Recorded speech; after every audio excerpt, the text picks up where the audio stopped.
estáis? Muy bien, muy contento. Hoy saludamos en Tu Dinero Nunca Duerme a un viejo conocido de todos ustedes, un amigo del programa que ha tenido la amabilidad de sacarnos hoy un hueco. Hablo de Javier Sáenz de Cenzano, que es responsable del fondo Managers en Azvalor. ¿Qué tal, Javier? ¿Cómo estás? Muy bienvenido. Hola. A tu casa. Muy bien, encantado de estar aquí. Bueno, encantados nosotros de que nos hayas hecho ese hueco y además para hablar de muchas cosas interesantes, pero como ya estamos todos, arrancamos.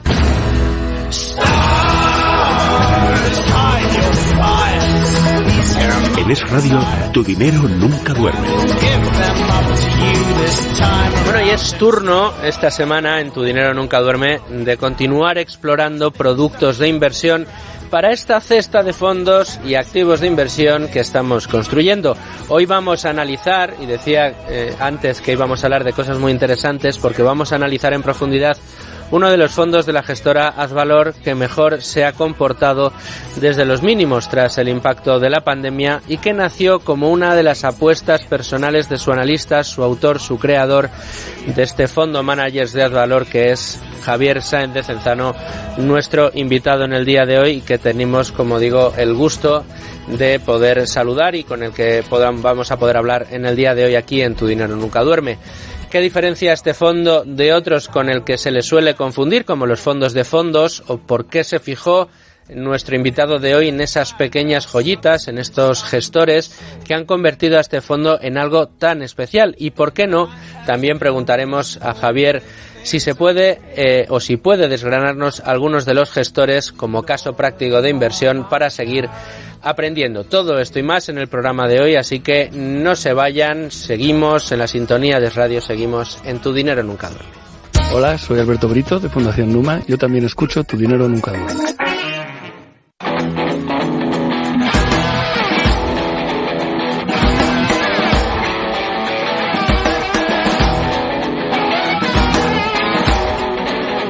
Bueno, Manuel, ya más tiempo de tu lección. Te confieso que me estoy frotando las manos ya solo de pensar en todo lo que nos espera por delante en el programa de hoy. Estoy deseando escuchar a Javier, pero antes, si te parece, vamos fijando conceptos. Hablamos del fondo de gestores de Azvalor, pero se suele confundir con un fondo de fondos. La pregunta de hoy es, ¿cuál es esa diferencia? Pues son productos diferentes. Un fondo de fondos no invierte directamente en activos, ya sean estos acciones o bonos, sino que toma participaciones en otros fondos o sociedades de inversión. Es decir, un fondo de fondos básicamente se dedica a comprar fondos de inversión, a seleccionar y a comprar fondos de inversión. Para que se considere un fondo de fondos es necesario que la compra de dichos fondos supere el 50% del capital y que invierta en un mínimo de 2 fondos de inversión. Entre las ventajas que proporciona este producto al inversor particular está básicamente el poder acceder a determinados fondos que exigen un elevado desembolso para poder entrar, o bien ahorrarte incluso algo de dinero en gastos y comisiones en comparación con lo que tendrías que pagar si invirtieses en cada fondo individual, de forma individual y aislada. Un fondo de managers, por el contrario, pues es otra cosa. En el caso de Azvalor, que es el que nos ocupa, el fondo de managers de Azvalor, el primero que yo sepa en introducir este producto en España, pues se trata de un fondo multimanager, es decir, un fondo en el que se concentran algunas de las mejores ideas de inversión que tienen un determinado grupo de gestores. Este fondo delega parte de la cartera a cada uno de los managers seleccionados, de modo que los gestores aportan sus mejores ideas, pero el fondo se compone de activos concretos, es decir, de compañías concretas. Por explicarlo de otro modo, mientras que un fondo de fondos selecciona fondos de inversión, un fondo de managers lo que selecciona son gestores. Y eso es lo que nos va a explicar nuestro invitado de hoy. Bueno, pues yo creo que ha quedado muy claro, Manuel. Te agradezco tu lección de hoy, pero vamos a buscar otra piedra de toque con Domingo Soriano y su pizarra. Bueno, Domingo, hoy la cuestión que te planteo es sencilla. Si en los últimos programas hemos estado analizando las empresas que tienen distintos fondos, hemos tratado de ver casos prácticos para conocer un poco cuáles son las cosas que nos llaman la atención de las distintas empresas que componen los fondos de inversión en los que nos hemos fijado. Lo de hoy, como bien ha explicado Manolo, es una cosa completamente distinta, porque lo que ha seleccionado Javier para su fondo de manager son precisamente gestores. Entonces, mi pregunta de hoy, Domingo, es ¿qué aproximación debemos tener ante este tipo de productos o cómo deberíamos analizar este tipo de productos? Insisto, siempre desde el punto de vista del inversor particular, no te voy a decir del neófito, pero sí casi del que no tiene demasiada idea, pero sí las 3 o 4 claves que debemos conocer para poder acercarnos y saber si nos gusta este producto o no nos gusta. Sí, bueno, de nosotros mismos.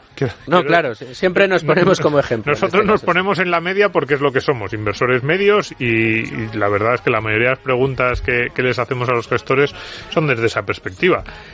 Tenemos la suerte de hacerlas nosotros directamente. Sí, o sea, a mí lo que más me gusta de este programa es poder hacer las preguntas que hago, en parte como mi trabajo de periodista y en parte como posible inversor y como persona al que le gustan estos mercados financieros, pero que los ve desde fuera. Y me dices, ¿cómo analizar este tipo de productos? Pues te diría que como el resto. Es decir, la clave aquí es saber si comprendemos bien lo que hay en el fondo, en qué está invertido, cuáles son los tipos de activos, ¿por qué está invertido? Porque está invertido sin la profundidad que le vamos a requerir al gestor, claro, porque para eso contratamos a un gestor, no cuando le pedimos a un fondo, por ejemplo, a un fondo clásico, y decimos, tenemos que saber por qué están invertidos en determinados tipos de acciones. No tenemos que hacer un caso de inversión para cada una de las acciones, pues sería absurdo, para eso está el gestor, pero sí saber cuál es un poco la filosofía, si la cumplen y si los grandes titulares que nos da el fondo o que nos da la gestora vemos que realmente tienen una traslación práctica en el tipo de empresas en la que está invirtiendo y en la forma en la que invierten día a día. Pues con un fondo de este tipo multimanager es lo mismo. ¿Qué hay? ¿Por qué invierten en este tipo de activos y por qué lo hacen de esta manera? Y probablemente la pregunta más importante es si nos convence, si nos gusta la idea. Yo creo que además lo fundamental para saber si nos gusta o no es escuchar lo que nos va a decir ahora Javier.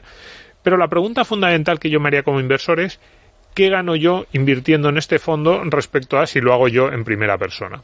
Por ejemplo, tú me has oído muchas veces cuando hablamos de los fondos de inversión, alguien podría pensar, hombre, pues si vas a invertir en un fondo de una gestora que hasta publican ya las acciones y las posiciones que tienen, pues cómpralo tú casi directamente, ¿no? Y dices, y me ahorro las comisiones. Y yo siempre digo, no, cuidado, hay que saber por qué estás invirtiendo, por qué le das ese peso, cuándo entrar, cuándo salir, todo eso es lo que te aporta la labor del gestor. Pues aquí un poco igual.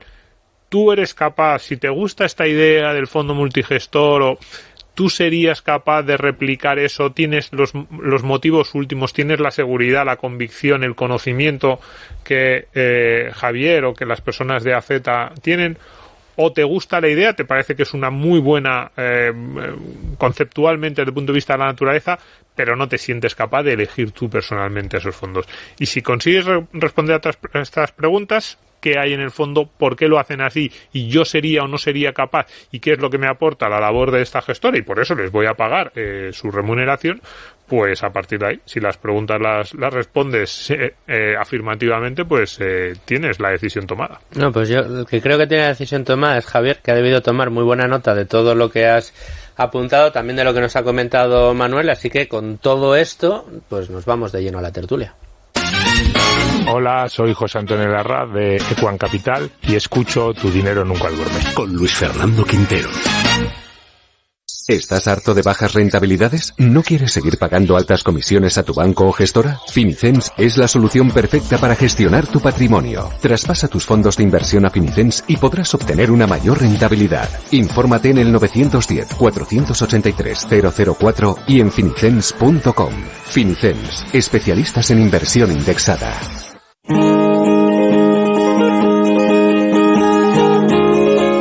Tu dinero nunca duerme. En Es Radio.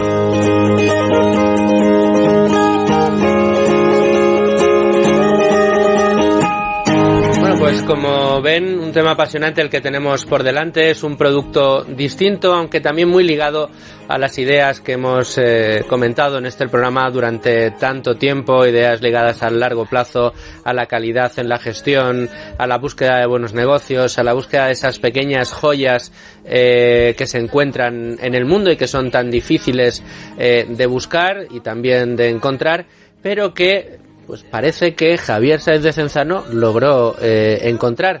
Pero Javier, es tradición en este programa que la primera de las preguntas sea para Luis Alberto Iglesias de Value School, así que le cedo la palabra y aquí doy el dong de arranque de la tertulia del día de hoy. Hola Javier, buenas tardes. Mira, te querría preguntar acerca de los gestores que actualmente conforman el fondo, sobre todo que nos digas si a lo mejor alguno cambió de la última vez que estuviste en el programa y se ha incorporado alguno más, o no, quizás sean los mismos que comenzaron la andadura del fondo con vosotros hace ya unos años, y explícanos por favor cuál es esa área de especialidad o esos dotes especiales que les han hecho merecedores de conformar un fondo tan especial como el vuestro. ¿En qué se concentran especialmente cada uno de ellos? Pues muy buenas preguntas las dos. Luigi, en primer lugar, confirmar que los gestores, los managers son los mismos desde que iniciamos el fondo hace algo más de 2 años. Aquí la idea y como compusimos, ¿no?, la cartera, como seleccionamos esos managers, pues fue, bueno, básicamente 20 años analizando gestores a lo largo del mundo.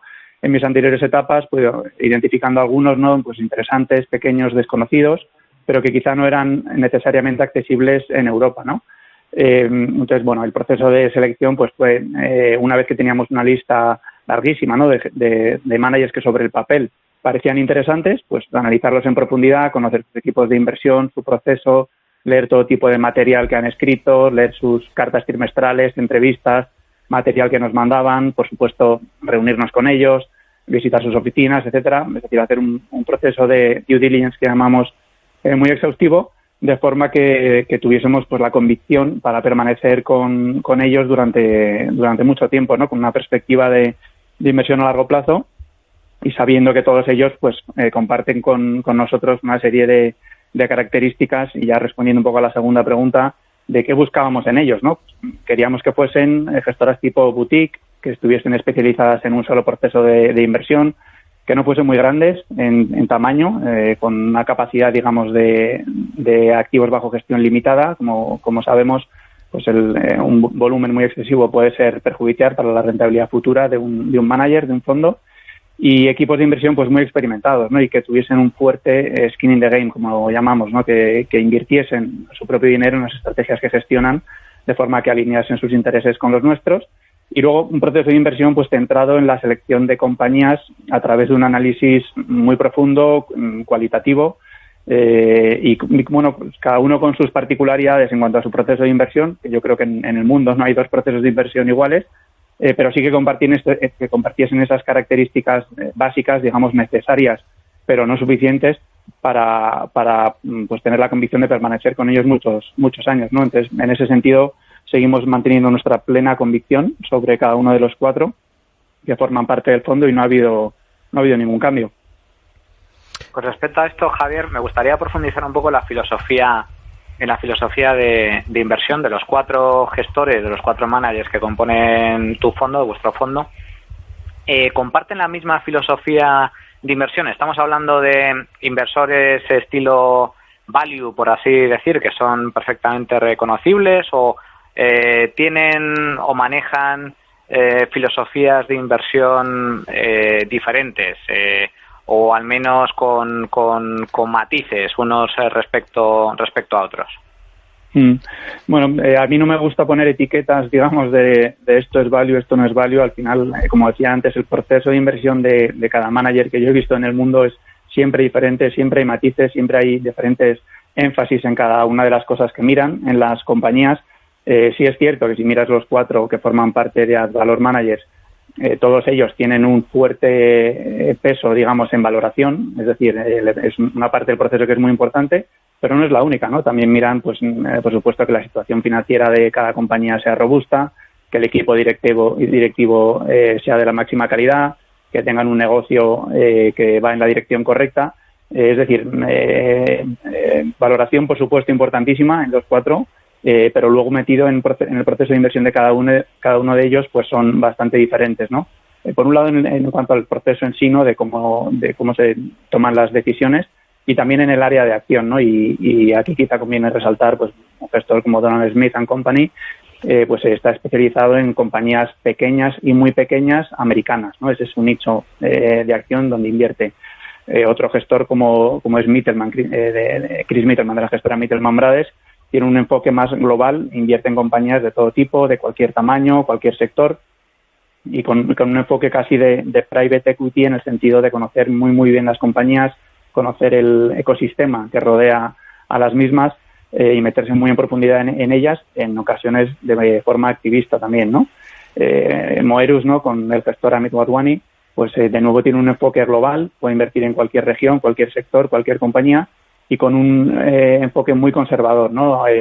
Si bien en cuanto al área sería similar a lo que he mencionado de Mittelman, de que tiene libertad total para invertir en cualquier compañía de cualquier sitio, pero su proceso de inversión es muy diferente, ¿no? Se centra mucho más en tener un margen de seguridad muy elevado a través de invertir en compañías cuyo precio esté muy infravalorado respecto a la valoración de sus activos, ¿no?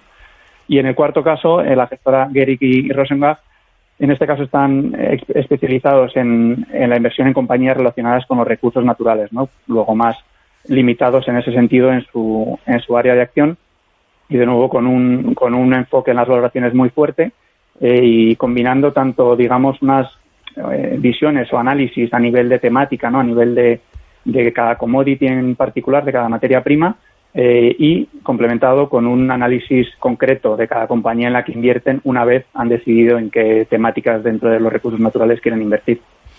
Y a mí me gustaría preguntarte, ¿qué le dirías a un inversor?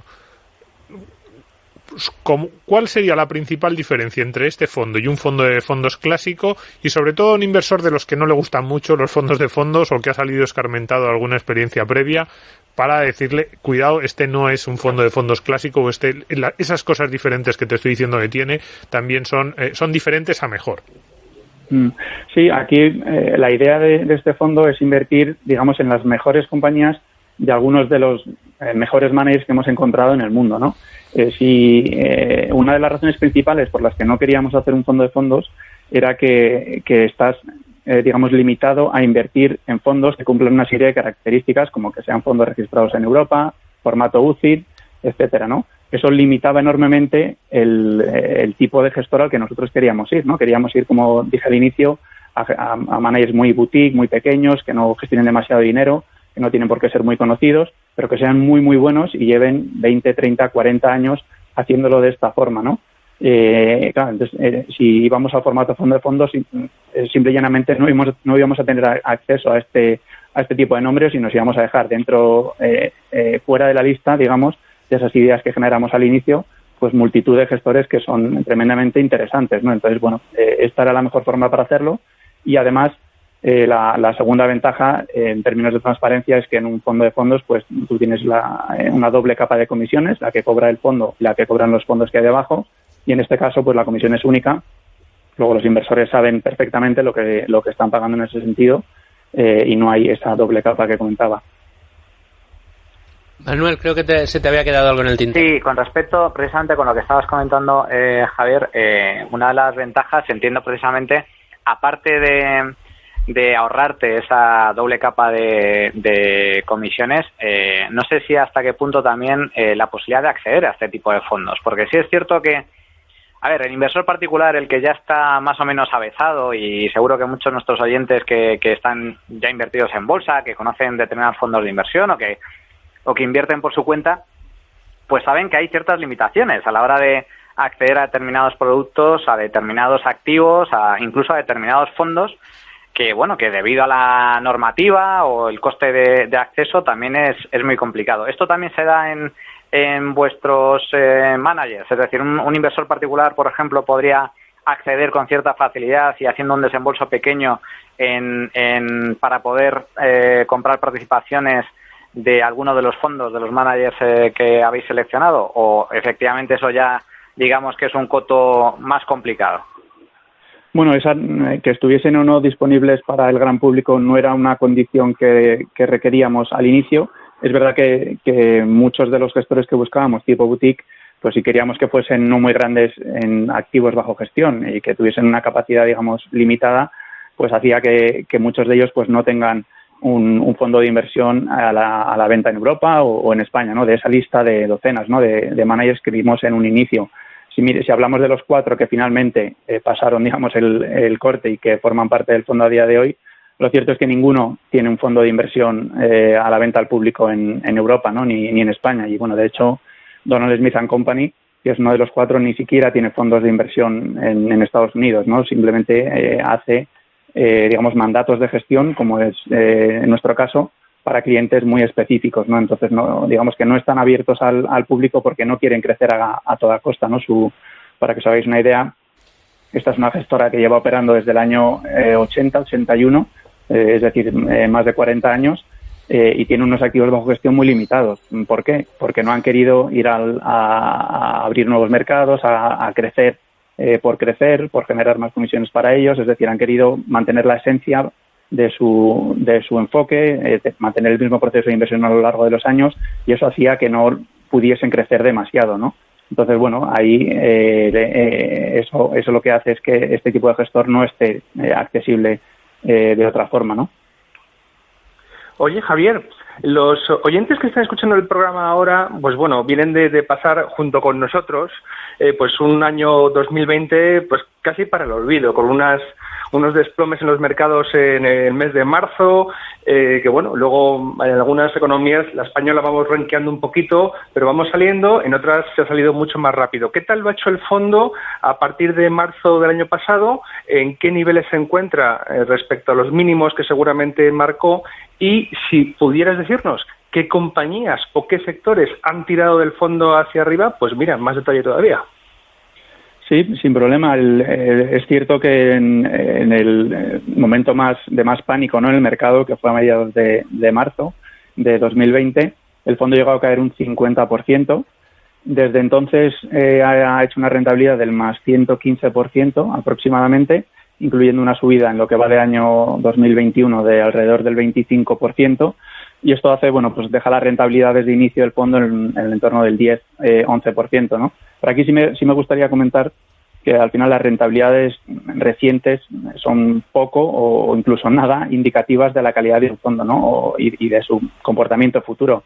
Al final los precios de las compañías reflejan lo que el mercado opina sobre ellas, pero el mercado en ocasiones se equivoca, ¿no? En ocasiones sobrereacciona, en ocasiones de forma realmente extrema, y en ocasiones durante un periodo de tiempo bastante largo, ¿no? Y esto, bueno, el año 2020 es claro ejemplo de una sobrereacción extrema que hizo que los precios pues cotizasen a precios realmente ridículos, ¿no? Y así lo dijimos entonces, y la oportunidad estaba ahí, ¿no? Y por comentar un poco cuáles han sido los principales contribuidores, ¿no? O por qué la recuperación ha sido tan fuerte. La verdad es que en un fondo así, que se compone de las mejores ideas de los managers, es muy compañía a compañía, ¿no?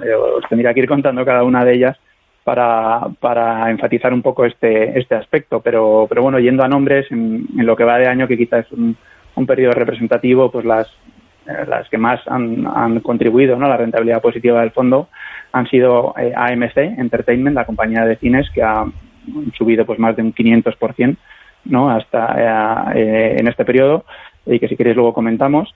Aimia, que es la principal compañía del fondo, que ha subido alrededor de un 27%, o Cineplex, que es otra compañía de cines, que ha subido un 30%, ¿no? Y bueno, hay muchas más, lógicamente algunas que han ido mal o que han caído de forma significativa, pero de nuevo aquí lo importante es centrarse en más que en el precio que les pone el mercado, en ver lo que hay detrás, ¿no? Analizar los negocios, cómo están evolucionando, si se están recuperando o no, si la situación financiera, ¿no? Y ahora pues es un poquito más, digamos, más fácil, ¿no? Pero en los momentos más críticos, pues algunas compañías pues podían tener problemas financieros, ¿no? Y ese análisis, conocer muy bien cuál era su balance, cuál era su situación, pues nos hacía de tomar las decisiones correctas, ¿no? O a los managers tomar las decisiones correctas sobre cada una de ellas, viendo pues el panorama al que nos enfrentábamos en un momento tan complicado como era marzo de 2020, ¿no? Como digo, lo importante es centrarse en lo que hay detrás, en el negocio, en cómo están yendo, y en ese sentido estamos muy satisfechos, ¿no? Las compañías que hay en cartera. Las inversiones van en la dirección correcta, los negocios evolucionando, aquellos que más sufrieron, ¿no? Con parones muy significativos, en algunos casos que llegaron a cero, ¿no? O casi cero los ingresos de algunas compañías, pues ya recuperando en mayor o menor medida y con una situación financiera pues muy sólida, ¿no? Que nos da mucha tranquilidad y además, y esto es lo mejor de todo, pues que siguen cotizando a precios muy muy interesantes, ¿no? Respecto a lo que creemos que vale cada una de ellas o a la estimación que hace cada manager de cada una de ellas, ¿no? Luego bueno, una oportunidad a pesar de la revalorización, ¿no? En los últimos 12 meses, que venían precedidas de una caída muy fuerte, pues la oportunidad en las compañías en las que estamos invertidos, en nuestra opinión, es tremendamente interesante. Has deslizado algo que aquí cada vez que sale, pues la verdad que nos lanzamos como llenas, que es un caso práctico, específico y un ejemplo además llamativo, ¿no?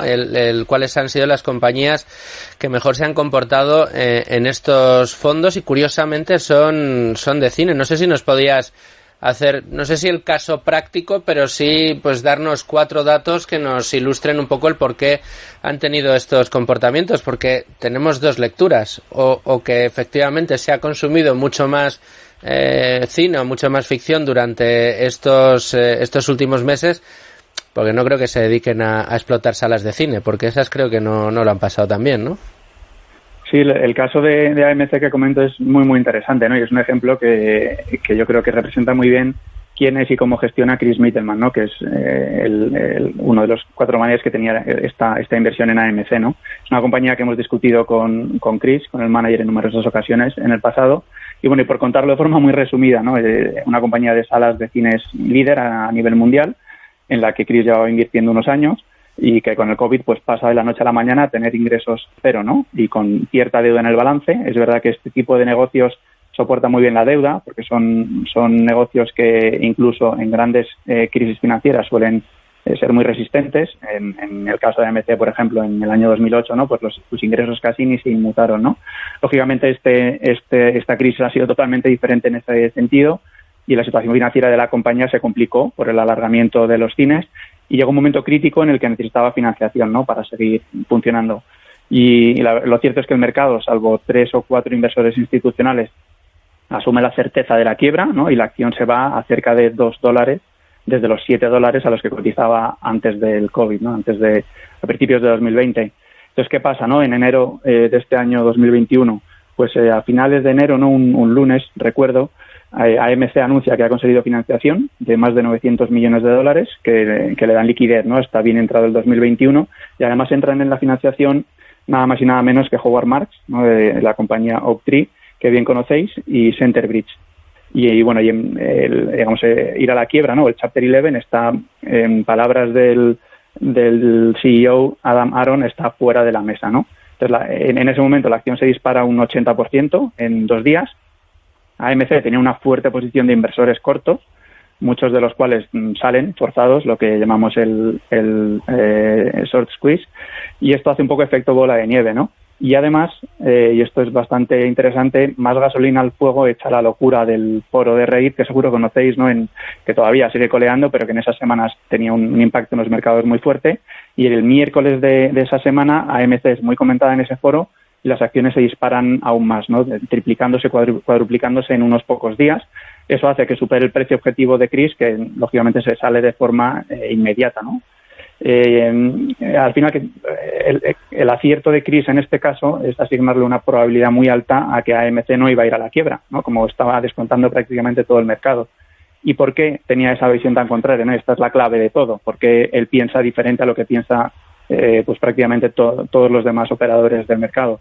Él, más allá del número de la deuda que tenía sobre el papel la compañía, conocía muy bien el ecosistema, ¿no? De la misma. Él sabía que la solución de quiebra no era buena para nadie, ni para los acreedores, por supuesto, ni para los propietarios de los inmuebles, de las salas de cine, ni para los estudios de producción de las películas, ni por supuesto para los accionistas, que incluía el grupo Wanda, que tiene el 50%, tenía, ¿no? El 50% de la compañía, y para Mittelman era clave que Wanda no iba a dejar el negocio caer, ¿no? Wanda sabe cuánto vale este tipo de negocio, de hecho es uno de los principales operadores de cine en China, donde a finales de 2020 ya estaban batiendo récords de taquilla, aunque parezca increíble, ¿no?, respecto a 2019. Y además Mittelman sabe que el CEO Adam Aron está muy alineado con los accionistas y no va a hacer ninguna maniobra para perjudicar a los mismos, ¿no? Concluyendo, pues en este caso, ir más allá de los números, ¿no?, y conocer cada motivación, cada incentivo, todo el ecosistema que había alrededor, hacía que Mittelman supiese más sobre esta historia que prácticamente nadie, ¿no?, en el mercado, y eso le dio la solidez o el ancla, ¿no?, para no claudicar en momentos en los que pues el mercado estaba diciendo que este señor estaba pues casi fuera de sus casillas al invertir en una compañía como esta, ¿no? Él tiene una visión muy contraria, acierta en la tesis de que AMC no iba a quebrar, y tiene suerte, digamos, en el sentido de que el mercado y su carácter esquizofrénico, digamos, pone el precio en su lugar, o de hecho por encima de lo que Mittelman cree que vale, de forma muy brusca, ¿no?, y antes de lo esperado.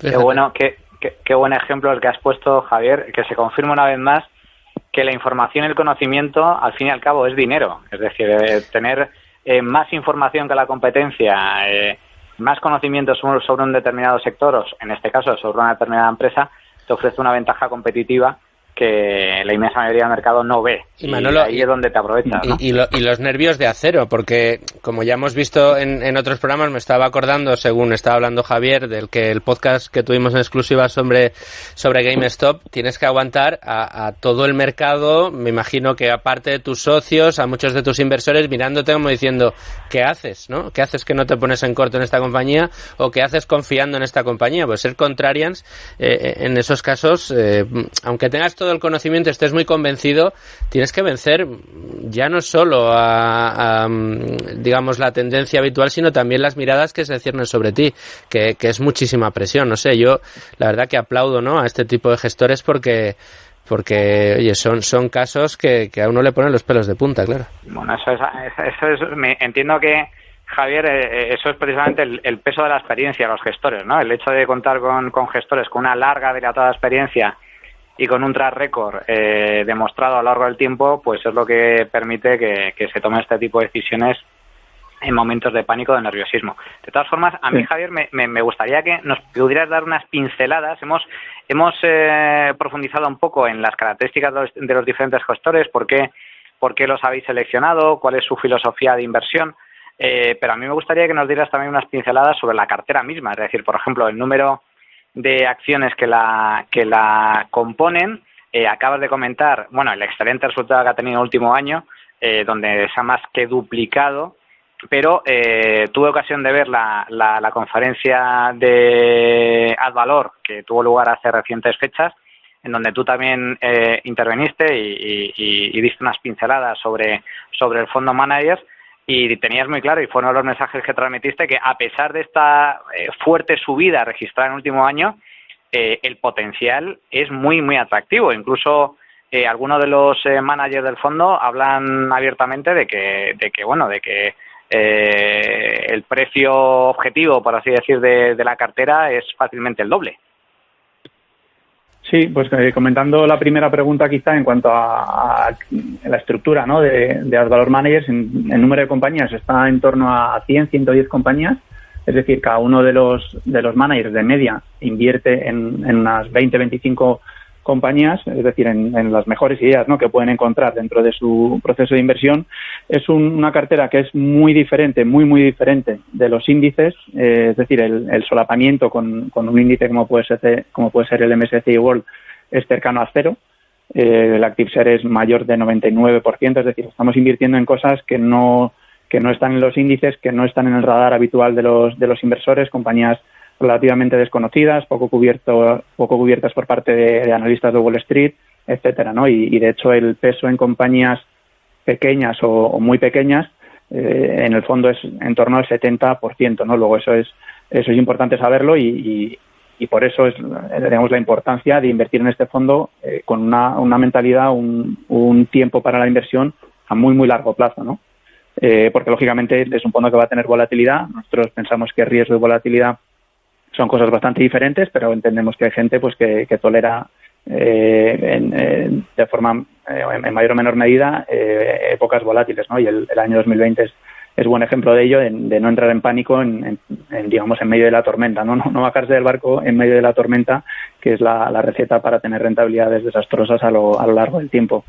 Y luego sí, respecto a dónde nos deja, ¿no? Dónde estamos con el fondo a día de hoy o qué pueden esperar a futuro los inversores, lo cierto es que las compañías en la cartera siguen estando muy, muy baratas. La cartera no ha cambiado demasiado, ha habido algunos cambios en algunas compañías, pues comentaba el caso de AMC, que salió de la misma y han entrado otras, pero la mayor parte de la cartera sigue siendo la misma, ¿no? Y si miras un poco las valoraciones, los precios, ¿no?, a los que cotizan las compañías en cartera, siguen siendo muy interesantes, ¿no? Y por dar un dato, ¿no?, que quizás es un pelín técnico, pero si miras el rendimiento de la cartera según el flujo de caja que generan las compañías, ¿no?, invertidas, lo que llamamos el free cash flow yield en inglés, pues está casi en el 20%, ¿no?, anual, con datos de Morningstar a cierre de marzo. Esto es más del doble, ¿no?, que el índice que comentaba anteriormente y 4 veces el S&P 500, ¿no? Es decir, estamos invirtiendo en compañías que consideramos que son sólidas, con buenos negocios, con buenos equipos directivos y que además, y esto es muy importante, cotizan a más del 50% de descuento respecto al mercado global de acciones, ¿no? Por eso yo creo que es a lo que te referías, Manuel, en términos de la conferencia. Decíamos que pensamos que el fondo se encuentra en una situación óptima para batir al mercado en los próximos años. Preguntarte por el tema de la selección de las compañías, de las empresas. Antes decías que cogéis las mejores compañías, las mejores ideas que tienen estos grandes managers. Entonces, la pregunta sería, ¿quién las coge? Si las escogen ellos, si vosotros, lo comentáis.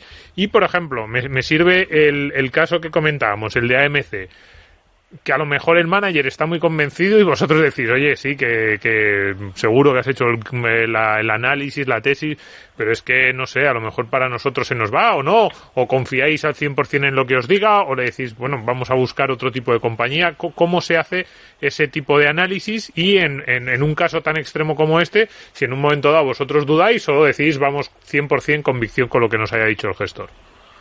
Es buenísima pregunta. La respuesta simple es que es 100% decisión de cada manager, es decir, nosotros no intervenimos y al final hemos buscado muchos managers por todo el mundo, hemos seleccionado solo 4, es porque tenemos una máxima convicción en lo que hacen, ¿no? Luego no tendría ningún sentido que nosotros pues estuviésemos influenciando, digamos, en sus decisiones. Lo que sí hacemos es pues que nos cuenten sus tesis de inversión, ¿no? Y por eso comentaba antes con el caso de AMC, pues llevamos años, ¿no?, hablando de esta compañía con Chris Mittelman, conocíamos muy bien cuál es la tesis de inversión y podemos de esa forma seguir si este manager está cumpliendo con su proceso de inversión o no. Y claro, lógicamente ahí tener a mi lado, ¿no?, a Álvaro Guzmán de Lázaro y a Fernando Bernat, los codirectores de inversión de Advalor, es muy importante porque ellos mismos son gestores a su vez, conocen o bien el sector o bien incluso la compañía o han invertido en esa misma compañía en el pasado.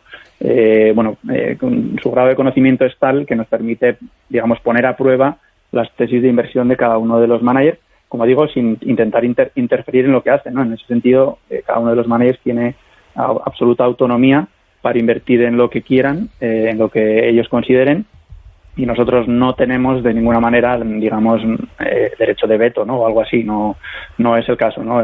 Como digo, si creemos que somos los mejores managers, no tendría ningún sentido que intentemos, digamos, interferir en lo que hacen o intentar bloquear sus decisiones. Si creemos que están desviándose de su proceso de inversión, que no están siendo fieles a lo que creemos que han hecho históricamente, a lo que nos han contado que hacen, ese sería una señal de alarma enorme para que nosotros no saliésemos de ese manager, pero no estaremos vetando cada una de las decisiones que hacen.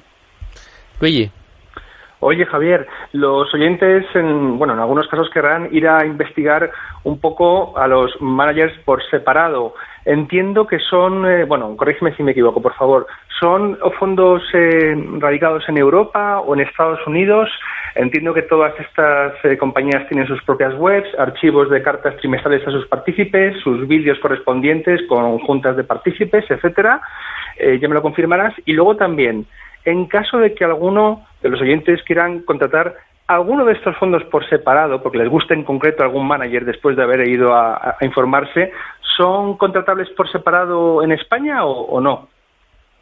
No, como decía antes, no tienen vehículos de inversión disponibles a la venta ni en España ni en ningún sitio de Europa, ¿no? Entonces, en ese sentido, no son contratables para el público en Europa. Y en cuanto a la información, bueno, lógicamente si alguien está interesado en saber más, nos lo puede pedir directamente, que no hay ningún problema. Ellos en general son bastante abiertos con la información que publican. En el caso de Gering y Rosenbach, yo animo a la gente a que consulte sus cartas trimestrales, que hacen públicas a cualquiera que se lo pida a través de su web, porque es que detallan de una forma excepcional cada una de sus opiniones, digamos, sobre el sector de las materias primas, ¿no? Y cuentan las dinámicas de oferta y demanda de cada una de ellas. Bueno, un nivel de análisis y un nivel de detalle que es realmente espectacular, y que es como nosotros, de hecho, nos encontramos con ellos, ¿no? Leyendo una de sus cartas nos quedamos impresionados y fuimos a ver qué había detrás, ¿no? Lo que había detrás era un manager que cumplía justo con lo que nosotros buscábamos en términos de ser una boutique, ser pequeña, etcétera, que comentaba al inicio. Manuel. Bueno, tú, Javier, comentabas antes, llevas una dilatadísima experiencia dedicado precisamente a buscar gestores. O sea, tú eres un cazador de gestores y has conseguido pues este fondo managers con estos 4 experimentados inversores, algunos de los cuales, pues en base a lo que he podido leer, pues uno, por ejemplo, Donald Smith, fue alumno de Benjamin Graham, que fue el padre fundador, por así decir, de la escuela de Value Investing.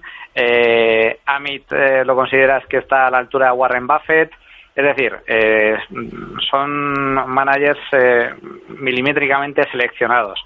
Pero al mismo tiempo, y aquí va mi pregunta, entiendo que por puro defecto profesional seguirás buscando nuevos managers, y me gustaría saber si tienes alguno en el radar, si habéis pensado el poder incluir, porque creo que vuestro fondo está abierto a posibles cambios o incorporaciones, o quizás en el futuro, en vista a los resultados que estáis cosechando con este fondo, pues no descartáis a lo mejor abrir otro fondo con otros gestores, no lo sé. Sí, vamos, por supuesto, mi labor, además de seguir muy en detalle a cada uno de estos 4, monitorizar sus carteras, ver que no se desvían de su proceso de inversión, otra parte importante del trabajo es seguir mirando, ¿no? Y seguir mirando otros managers para una posible incorporación en el futuro, pero con una condición muy clara, ¿no? Que es que sean mejores que los que ya tenemos, o que complementen de alguna forma en áreas que quizá estos gestores no miran, ¿no? A los que no acceden. En ese sentido, la verdad es que estamos muy cómodos con los 4 que tenemos. No tenemos o no pensamos que tengamos que sacar de la cartera ninguno de ellos, porque estamos plenamente convencidos. Quizá de los 4, es verdad que Gering y Rosenbach, que son los que están especializados en compañías de recursos naturales, será seguramente de los que antes nos salgamos, en el sentido de bueno, pues cuando la oportunidad de inversión tan clara en ese sector, el grado de infravaloración extrema que hay en ese sector ya no esté ahí, pues será el momento en el que nosotros decidamos salirnos, porque su área de acción está por definición más limitada, ¿no? Los otros 3, que son generalistas, mientras mantengamos la convicción, mientras no hagan cosas que digamos que nos hagan perder convicción en su estrategia, la idea es que estén ahí para muchos años, ¿no? Ya hablo de 10, 15, 20 años o idealmente para siempre, ¿no? Y bueno, y áreas que miramos, pues al final miramos en todo el mundo, literalmente en todo el mundo, ¿no? Entonces, bueno, de momento no hemos encontrado nada, como digo, que mejore lo que hay, pero no descarto que pueda haberlo, ¿no? Y lógicamente trabajamos para que haya un banquillo, digamos, de managers, por si ocurre algo con alguno de ellos, pues tener algún reemplazo, ¿no? Que nos dé la misma convicción. Entonces, bueno, en ese sentido, como digo, la idea es invertir a muchos años con cada uno de ellos, quizá con la excepción de Gering y Rosenbach, pero nunca sabes lo que puede ocurrir, ¿no? Puede ocurrir algo a nivel equipo, a nivel proceso, que nos haga perder la confianza en cada uno de ellos. Nuestro trabajo es seguirlos muy de cerca para identificarlos en cuanto eso ocurre, ¿no? Y un poco al hilo de lo que comentabais de qué valor añadido, ¿no? Ponemos sobre la mesa no solamente es la selección de los managers, sino el seguimiento de los mismos, para asegurarnos que todo está en su sitio, ¿no? Y que no hay nada que nos haga pensar que la calidad del manager ya no es la que era, ¿no?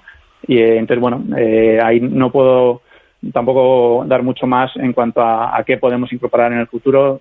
Estamos totalmente abiertos, es decir, este fondo puede invertir en los managers que considere. No creo que nunca vayamos a tener 15 o 20, por lo que digo que queremos estar con los mejores y un puñado de ellos es suficiente en nuestra opinión. Pero bueno, tampoco habría problema para que tuviésemos, no sé, 3 o 5 o 6, ¿no? Quizá Javier, uno de los problemas con los que se puede encontrar pues un inversor que recale en Azvalor y que se fije en este fondo es su juventud, ¿no? Porque nació en el 2018. Su comportamiento, pues yo creo que mucha gente lo va a juzgar quizá por este último año que ha sido tan atípico, pero no sé si se van a encontrar con las dificultades de ver un poco el track record. ¿Cómo le dirías tú a los oyentes que se estén acercando o que sientan curiosidad que puedan valorar realmente el track record real, valga la redundancia, de este fondo? Porque no es un fondo al que puedas mirar solamente a 3 años vista, sino que pues que quizá tengas que fijarte un poco en el track record de cada uno de los managers que componen su tesis de inversión, ¿no? Sí, el track record del fondo, como dices, es algo más de 2 años desde que lo lanzamos. El track record de cada uno de los managers que hay debajo, bueno, pues el que menos track record tiene 20 años aproximadamente, el que más tiene casi 40, ¿no?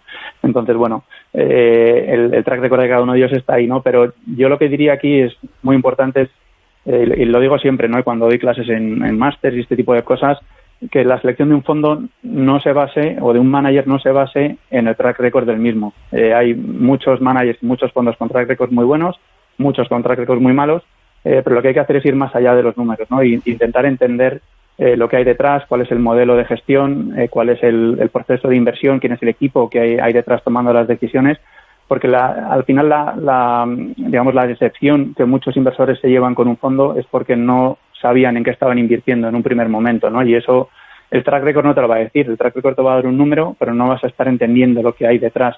Entonces, para mí es clave hacer ese proceso de análisis, ¿no? Que entiendo que mucha gente pues no tiene las ganas, la energía o el tiempo para hacerlo, ¿no? Pero digamos, la mejor forma es intentar hacerlo de alguna forma o apoyarse en alguien que sí lo está haciendo, escuchar programas como el vuestro en el que dais. Eso te iba a decir, y muy buena. Luego en el programa de hoy, todo aquel que quiera conocer un poco la filosofía, el porqué, las empresas en las que está invertido este fondo, yo creo que en el programa de hoy no tiene excusa, desde luego, para decir que no se ha enterado, ¿no? Sí, pero como digo, es muy importante en mi opinión, ¿no? Que como decía al inicio, no, las rentabilidades recientes son poco o nada representativas de la calidad de un fondo, ¿no? Y por supuesto de cuál va a ser su comportamiento futuro. Así que es muy importante ir mucho más allá de eso e intentar hacer una pequeña labor de análisis, aunque sea, ¿no? Dedicamos muchísimo tiempo eligiendo una televisión por internet o un viaje, un coche, y debemos dedicar al menos el mismo tiempo, si no más, porque al final está en juego nuestro futuro financiero. Bastante más, diría yo, Javier, es cierto. Es curioso, vamos, es que aquí no nos dedicamos a otra cosa desde hace 2 años. Me sorprende muchísimo cómo todavía me sigo encontrando con gente que miran en detalle, tarda días, semanas, meses en escoger el coche que va a comprar, que al fin y al cabo es una inversión de 20, 25, 30.000 euros. Si te compras un coche nuevo de una ratio medio, por así decir, y llega por la puerta... Sin que sea eléctrico. Llega por la puerta, o lo que es peor, le llaman por teléfono desde su oficina bancaria, le dicen, oiga, tengo aquí un fondo maravilloso, y oye, en 5 segundos cierra una operación por valor de 50.000 euros, ¿no? Es algo que no deja de sorprenderme. De todas formas, Javier, 2 preguntas en una. La primera, horizonte temporal. Estás comentando, lo has repetido en más de una ocasión a lo largo del programa, la importancia de tener en cuenta o de tener muy claro cuál es bueno, pues que son boutiques, son activos los que componen la cartera de este fondo que no están en el radar, o la inmensa mayoría de ellos en el radar del mercado, y que requiere un tiempo de maduración superior. Yo tengo entendido que el plazo del horizonte temporal que recomendáis para permanecer invertidos en vuestro fondo son 7 años, ¿verdad? Esto hay que tenerlo muy muy muy en cuenta. Y en segundo lugar, con respecto a eso, la importancia del tiempo, y luego simplemente si nos puedes dar unas pinceladas sobre las 3 principales posiciones que tenéis en estos momentos en cartera. Nos has puesto el ejemplo esta cadena de cines, que me ha parecido ciertamente ilustrativa, y me gustaría que me comentaras pues eso, las 3 principales posiciones que se mantienen ahora en el fondo. Sí, muy interesante. Pues la primera pregunta, sí, en los materiales, digamos, del fondo siempre decimos que el horizonte mínimo de inversión debe ser de 7 años. Aquí, un poco basado en mi experiencia, ¿no? Sabemos que todos los managers del mundo tienen periodos de rentabilidad malos, que en algunos casos dura 1 año, en otros casos 3, 5, 7. Es verdad que con un manager bueno, con un proceso de inversión bueno, que tenga que aplique la estrategia de forma consistente y que no entre en pánico en momentos complicados, cuanto más tiempo inviertas, mayor es la probabilidad de acertar, de que ese manager consiga buenas rentabilidades, tanto en términos absolutos como relativos, ¿no? Y por eso pusimos 7 años, porque es un periodo a partir del cual, con un manager de estas características, es altamente improbable que no lo hagan mejor que el mercado, ¿no? Y respondiendo a la segunda pregunta respecto a las posiciones principales del fondo, si queréis os comento las 3 primeras, que una de ellas es Eimia, que es una compañía holding que lleva siendo la principal compañía del fondo desde su inicio. Otra es Cineplex, que también la he mencionado anteriormente, que es compañía de cines basada en Canadá, una tesis de inversión muy interesante en un país con una vocación hacia el cine, ¿no? Por sus bajas temperaturas y su digamos cultura de ir a los centros comerciales muy alta y que cotiza a unos precios muy interesantes. Y la tercera compañía que comentaría quizás sería, la tercera no os la puedo decir, que la está uno de los managers construyendo en estos momentos, pero la cuarta, digamos, es una compañía llamada International Game Technology, que es una compañía del sector del juego, que tiene máquinas relacionadas con las apuestas, el negocio de loterías, etcétera. El ocio gana en el fondo managers, ¿eh? En este caso sí, pero bueno, hay muchas otras compañías, ¿no? Al final son como decía antes, 100, os he mencionado solo 3, y hay compañías de muy diferentes sectores, ¿no? Es una cartera bastante diversificada, tanto a nivel, pues sectorial como a nivel geográfico. Bueno, es compañías de todo el mundo, de prácticamente todos los sectores, quizá con la excepción de tecnología, donde apenas hay exposición. Y con compañías, como dije antes, con bastante, un 70% de ellas bastante pequeñas en tamaño, ¿no? Lo que llamamos small caps o micro caps. Bueno, Javier, tengo que decirte que es una delicia tener invitados como tú, porque se explican extraordinariamente bien y nos acercan productos que a priori pueden resultar un poco complicados. Lo haces muy sencillo. Me tiraría contigo hablando pues otra hora, pero lamentablemente en esto de la radio tenemos que cumplir con el tiempo y nos estamos quedando sin él. No te voy a despedir todavía, Javier, dándote las gracias de antemano por el tiempo que nos has dedicado, y sí te voy a invitar a que te quedes, porque Luigi nos va a dar ahora mismo las recomendaciones que van a poner la guinda a este magnífico programa. Hola, soy José Luis Ruiz Bartolomé y yo escucho Tu Dinero Nunca Duerme.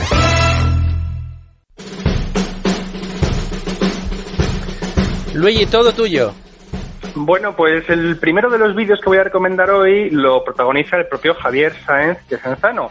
Es la grabación de una conferencia que impartió allá cuando todavía podíamos reunirnos en público para estudiar y para dar cursos de verano, ese tipo de cosas que parecen tan lejanas. Se titula Cómo seleccionar a los mejores gestores internacionales. Es la grabación de su intervención en el curso de verano que la gestora Azvalor tiene con la Universidad Complutense de Madrid del año 2019. Qué lejano queda, pero bueno, esperemos que se pueda volver a repetir el año que viene si todo va bien. En fin, es un vídeo de 1 hora y poco donde Javier explica precisamente esta selección de gestores y cómo se diferencia de lo que fuera un fondo de fondos, lo que ya hemos hablado en el programa. Después tenemos, cómo no, que recomendar el vídeo de la 6ª conferencia anual con inversores de Azvalor de este año, del 2021, donde, el vídeo muestra íntegramente la duración del acto con las presentaciones de los gestores y el turno de preguntas con la audiencia presencial y remota. También querría seguir recomendando la infografía que hemos desarrollado del libro Rendimientos del Capital, de Edward Chancellor, donde hemos condensado las ideas fundamentales del último de los títulos que publicamos con Deusto, nuestra colección de inversión, en 1 página y media de resumen gráfico, muy visual. Y por último, ya está publicada la 4ª entrega, el 4º número de nuestra revista de libros, La Biblioteca del Inversor. En este mes el número corresponde al mes de abril. El gestor Miguel de Juan, que es el gestor del fondo Esfera Argos Capital, nos recomienda sus libros preferidos de economía, finanzas, inversión, historia y también, ojo, Tolkien, que es un fan de esta cosmogonía tolkieniana de tantos elfos, los anillos y los hobbits, etcétera. Anillos de oro, ¿no? El Señor de los Anillos. Muy bien, Luigi, muchas gracias por esas recomendaciones que nos ayudan, como cada semana, a enriquecer los contenidos que aquí traemos a Tu Dinero Nunca Duerme. Javier, muchísimas gracias, de verdad, por sacarnos un hueco en tu agenda y acercarnos este producto tan selecto, lleno de joyas, que también nos has explicado en el día de hoy. Muchas gracias a vosotros, encantado de estar aquí. No, pues si estás encantado, como siempre digo, amenazo, volveré a llamar. Intentaré que estés con nosotros otro fin de semana. Muchísimas gracias, Javier. Muchas gracias a vosotros. Y también